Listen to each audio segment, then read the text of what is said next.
অনলাইনে কিছু তৃতীয় পক্ষের সুযোগটা কাজে লাগাচ্ছে। তারা কেউ কেউ আমাদের পক্ষ হয়ে জামাতে ইসলামকে বিভিন্ন রকম কটাক্ষ করছে, আবার তৃতীয় পক্ষের কেউ কেউ জামাত হয়ে আমাদেরকে বিভিন্ন রকম সমালোচনা করছে, বিদ্বেষ ছড়াচ্ছে। যে যদি আমরা মনোনয়নপত্র সাবমিটের আগে আমরা একক ক্যান্ডিডেট সিলেক্ট করতে পারতাম, এটা ভালো হতো, সুন্দর হতো। সেটা হয় নাই।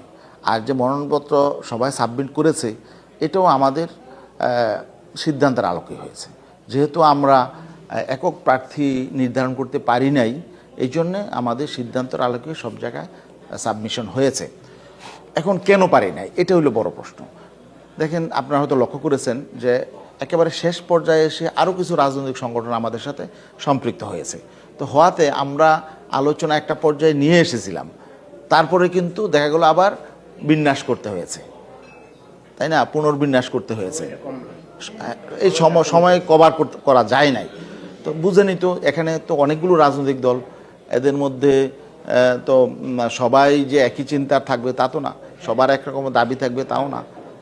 যে কারণে আসলে বাস্তব কারণেই আমরা এই সাবমিশনের আগে আমরা আসলে একক প্রার্থী নির্ধারণ করতে পারি নাই। আমাদের কর্মীদের প্রত্যাশা ছিল যে একজনই প্রার্থী এখানে হবে, তো যেহেতু হয় নাই, তো এই বিষয়টা নিয়ে নানা রকম ডালাপালা ছড়াচ্ছে এক। আর সবচেয়ে বড় হয়েছে যে অনলাইনে কিছু তৃতীয় পক্ষের সুযোগটা কাজে লাগাচ্ছে।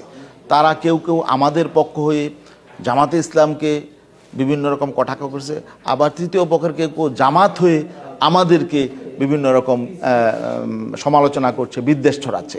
এটা আমরা রিয়েলাইজ করছি। তো এই জন্যে আসলে বাস্তব সমস্যাটা তো আছে, কিছুটা সমস্যা একেবারে নাই তা না। কারণ আমভাবে আমাদের ঐক্যটা হয়েছে হৃদ্যতাপূর্ণ পরিবেশে, এটার একেবারে শেষ পর্যন্ত এটা মানে অব্যাহত থাকুক।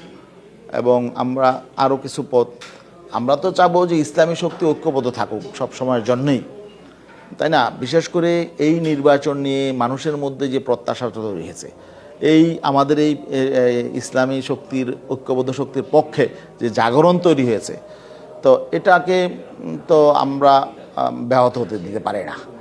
মানুষের প্রত্যাশাকে তো আমরা ধ্বংস হতে দিতে পারি না। আমাদের মুরব্বীরা নিশ্চয়ই বিষয়টা উপলব্ধি করবেন, আশা করি তারা উপলব্ধি করছেন, এবং একেবারেই অল্প সময়ের মধ্যে যাতে সমাধান হয় এটা আমরাও প্রত্যাশা করি। আমরা আমাদের মুরব্বীদের কাছে এই মেসেজ আমরা পাঠানোর চেষ্টা করব ইনশাআল্লাহ।